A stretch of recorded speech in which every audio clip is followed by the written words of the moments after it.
भारत का चंद्रयान 3 मून के सतह पर सक्सेसफुल लैंड कर चुका है। ये करने वाला भारत, यूएसए, रशिया और चाइना के बाद चौथा कंट्री बना। यही इतना ही नहीं, भारत विश्व का पहला कंट्री बना जो मून के साउथ पोल पे सक्सेसफुली सॉफ्ट लैंडिंग किया। बट ये जर्नी कहाँ से शुरू होती है?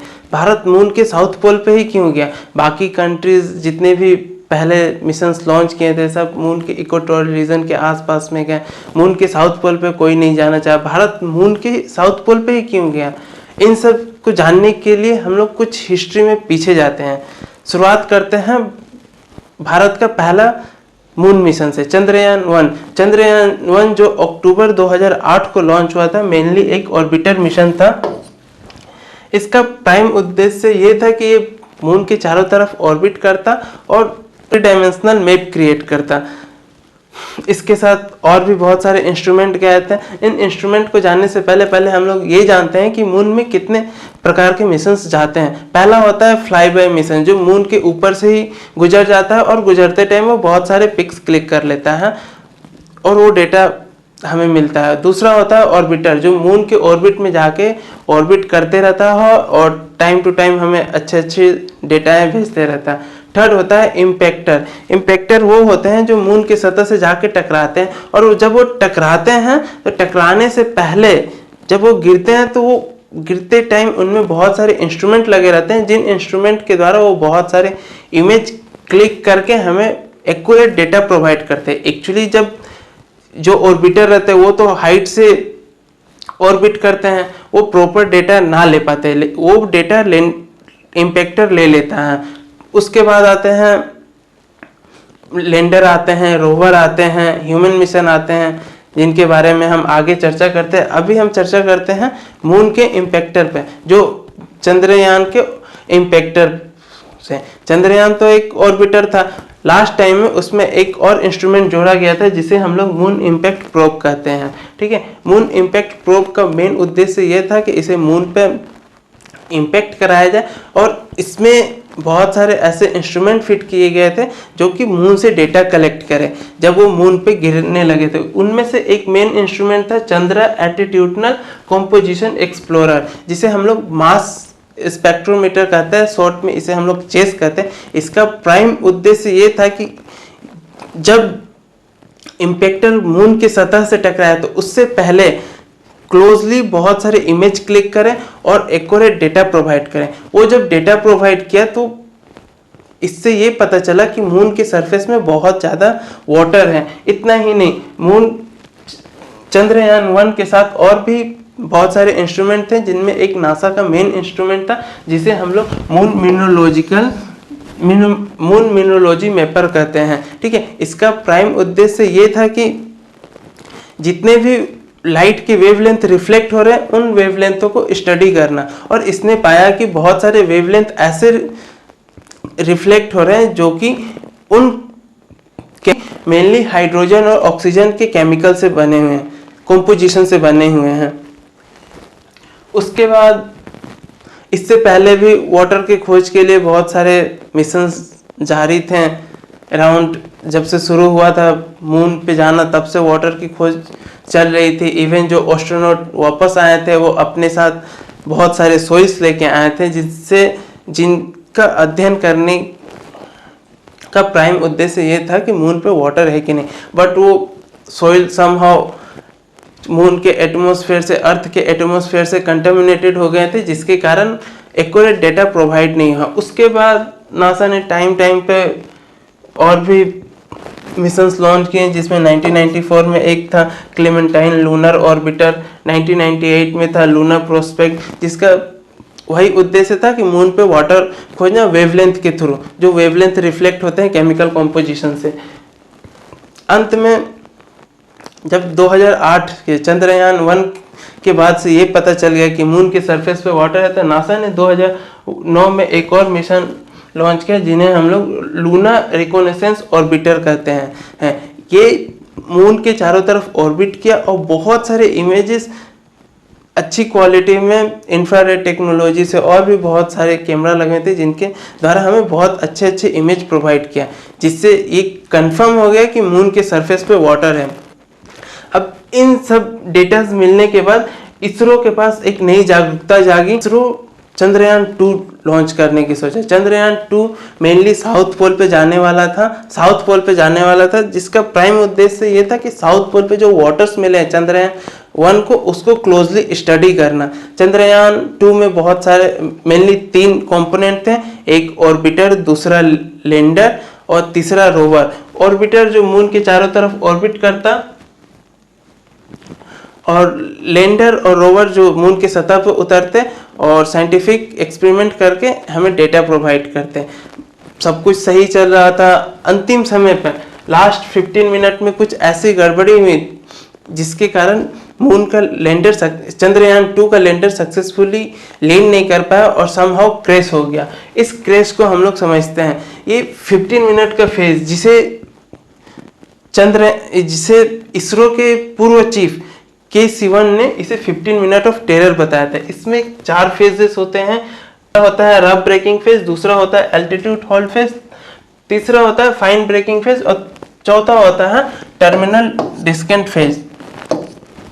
ठीक है, रफ ब्रेकिंग फेज में ये अपनी स्पीड स्लो करके धीरे धीरे डिसेंट करना शुरू करेगा। स्पीड स्लो करने के बाद एल्टीट्यूड होल्ड फेज पे जाता है। इसमें ये अपना डायरेक्शन चेंज करेगा, मतलब हॉरिजॉन्टल से वर्टिकल पोजीशन पे जाएगा। उसके बाद फाइन ब्रेकिंग फेज में आएगा। ये फेज ऐसा होता है जिसमें अपनी स्पीड वो नॉमिनल 0 कर दे।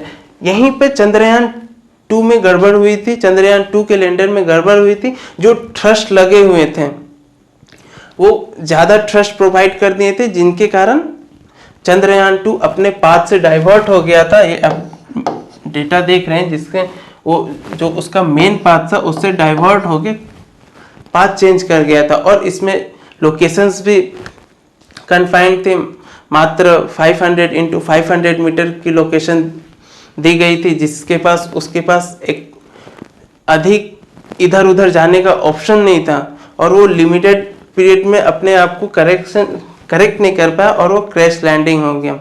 और एक रीज़न था कि जो चंद्रयान 2 का लैंडर था उसके लेग्स उतने हेवी नहीं बनाए गए थे जो कि एक स्पीड को वो सहन कर पाए। इन सब को मध्य रखते हुए इसरो ने within 3 to 4 years Chandrayaan 3 launch करने के लिए सोचा। चंद्रयान 3 में कुछ ऐसे चेंजेस नहीं किए गए।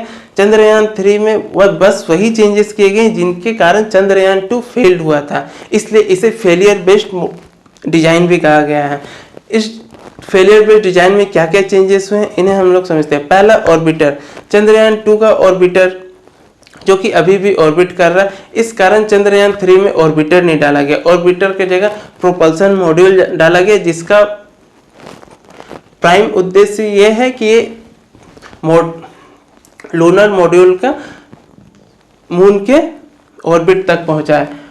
और उसके बाद लैंडर और रोवर तो थे ही। मेन जो चेंजेस किए गए थे वो लैंडर के थ्रस्टर में। चंद्रयान 2 में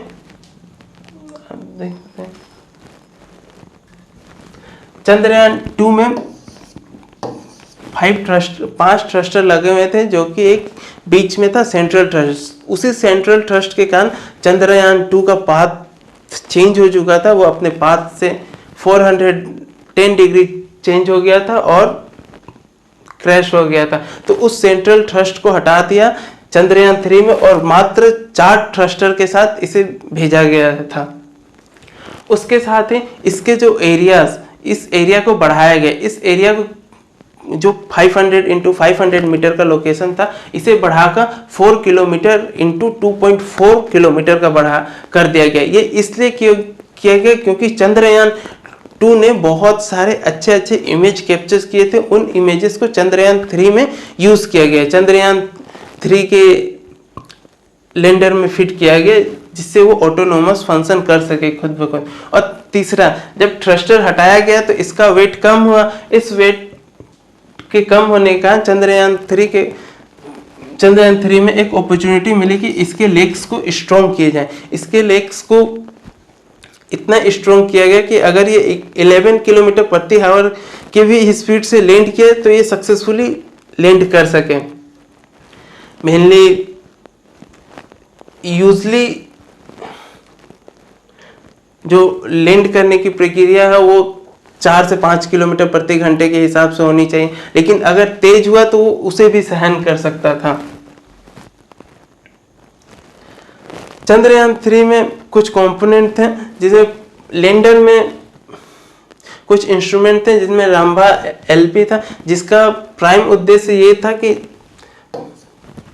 सरफेस के प्लाज्मा को स्टडी करना। उसके बाद चंद्रा सरफेस थर्मोफिजिकल एक्सपेरिमेंट था, जो मून के थर्मल प्रॉपर्टी के बारे में अध्ययन करेगा। थर्ड आता है instrument for lunar seismic activity. इसका